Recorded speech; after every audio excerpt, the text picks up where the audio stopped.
Radhe Radhe friends. आज हम जा रहे हैं खाटू श्याम जी के मंदिर।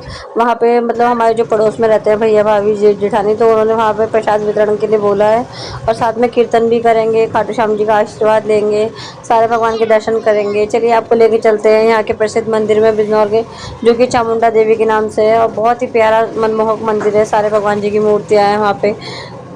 तो काफ़ी सारे जने हो रहे थे, हम एक ही मोहल्ले के और एक ही नेबर्स हमारे, तो हमने सोचा ई रिक्शा कर लेते हैं। ई रिक्शा से जाना काफ़ी कंफर्टेबल रहेगा। तो देखिए हम पहुंच गए, बाहर का मेन गेट है चामुंडा देवी का। कहते हैं यहाँ के मंदिर की बहुत मान्यता है, जो विश मांगो आप पूरी हो जाती है, क्योंकि इनकी यहाँ की मूर्ति जो है अपने आप धरती में से प्रकट हुई थी। उसके बाद हम पहुंच गए थे मंदिर में, तो फिर हमने एंट्री करी। अंदर जाके दिया हम साथ में लेके आए थे, क्योंकि कहते हैं जो कीर्तन कराए उन्हें अपना ही दिया जलाना चाहिए। फिर भैया बच्चे भी थे हमारे साथ, सब कामाक्षी भी थी, सब थे। ढोलक भी हम ले आए थे, वैसे तो मंदिर में मिल जाती है, पर हमने सोचा पता नहीं मिले ना मिले, इतनी दूर से कभी वापस जाना पड़े, अपनी भी साथ में लेके चलते ही हैं। जैसे ही हम यहाँ पहुंचे तो हमने देखा कि खाटू बाबा के आगे पर्दा हुआ हुआ था, तो हमने पंडित जी से पूछा कि ऐसा क्यों। तो वो कहने लगे कि बाबा का श्रृंगार हो रहा है। मैंने कहा चलो ये तो और अच्छी बात है, बाबा के श्रृंगार के भी दर्शन कर लेंगे आज ही। क्योंकि कहते हैं ना बाबा श्रृंगार के बाद इतने सुंदर लगते हैं, जितने मनमोहक लगते हैं बहुत ज्यादा। इसीलिए बाबा का श्रृंगार जो है पर्दा करके ही किया जाता, ताकि कोई श्रृंगार होने से पहले नजर ना लगा सके। जैसे हम वहाँ पहुंचे तो हमने सोचा था कि बाबा की जब पर्दा हट जाएगा, श्रृंगार पूरा हो जाएगा, तभी कीर्तन शुरू करेंगे।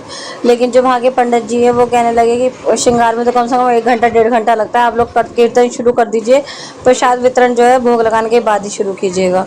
फिर हमने कीर्तन किया।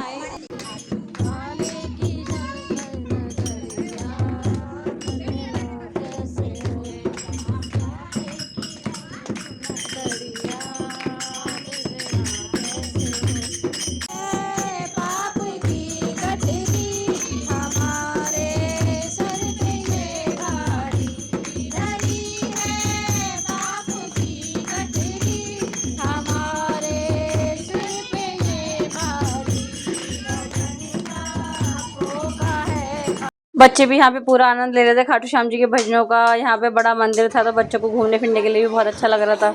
अब बच्चे जहाँ पे जाए शरारत ना हो, मस्ती ना हो, मौज ना हो, ऐसा तो हो नहीं सकता। तो बच्चे भी खूब इंजॉय कर रहे थे हमारे साथ। ये लीजिए दोस्तों, आप भी दर्शन कर लीजिए खाटू श्याम बाबा के। देखिए कितने प्यारे, कितने मनमोहक लग रहे हैं।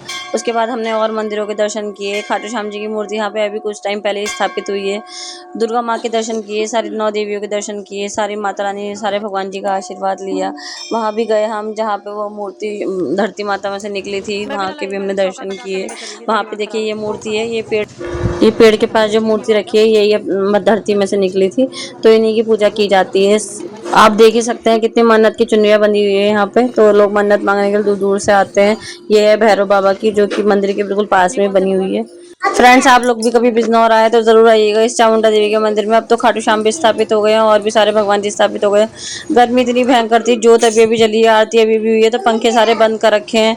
पसीने में तर हो गए थे हम सब जितने भी थे। ये है कान्हा जी, राधा रानी, सभी भगवान इतने मनमोहक, इतने प्यारे लगते हैं, मन करता है बस यहीं बैठे रहो 1-2 घंटे के लिए। लेकिन गर्मी इतनी भयंकर हो रखी थी, मतलब बहुत ज्यादा पसीने आ रहे थे, बहुत ही ज्यादा। बस फिर सारे भगवान जी के दर्शन करने के बाद हम दोबारा से पहुंच गए थे खाटू श्याम जी के मंदिर पे। खाटू श्याम जी के मंदिर में चल रही थी भगवान जी के, पहले भोग लगा, श्रृंगार वगैरह होने के बाद फिर आरती हुई। आरती का आपको अभी सुनवाएंगे। आरती के बाद स्तुति हुई भगवान जी की। पहले चलिए हम सब मिलके भोग लगा लेते हैं, फिर हम आरती की भी वो सुनाएंगे आपको पूरी।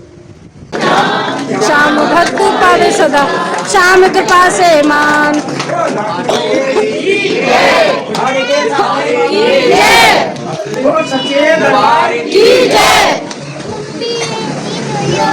आरती और स्तुति के बाद लगवाया हमने खाटू श्याम जी का झाड़ा। कहते हैं इस झाड़ा लेने से जो है इंसान के सारे रोग, सारे कष्ट, सारी विपदाएं मिट जाती हैं। आप लोग भी ले लीजिए खाटू श्याम जी का मोर छड़ी का झाड़ा।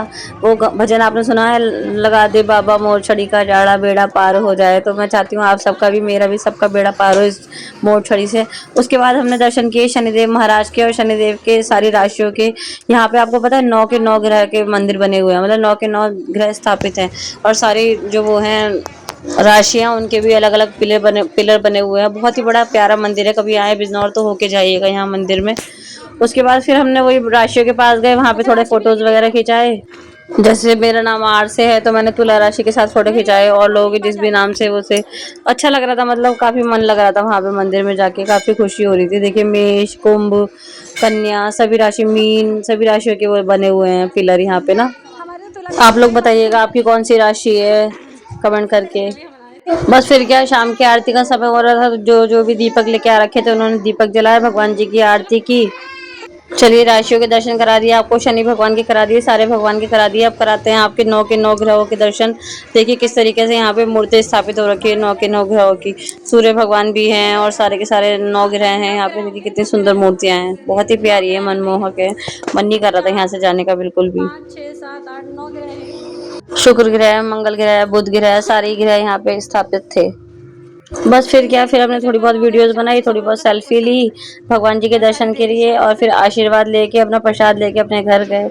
चलिए फ्रेंड्स, आज का ब्लॉग इतना ही। अगर ब्लॉग अच्छा लगे तो लाइक कमेंट शेयर कर दीजिएगा, और एक बार राधे राधे जय श्री शनिदेव जरूर लिखना।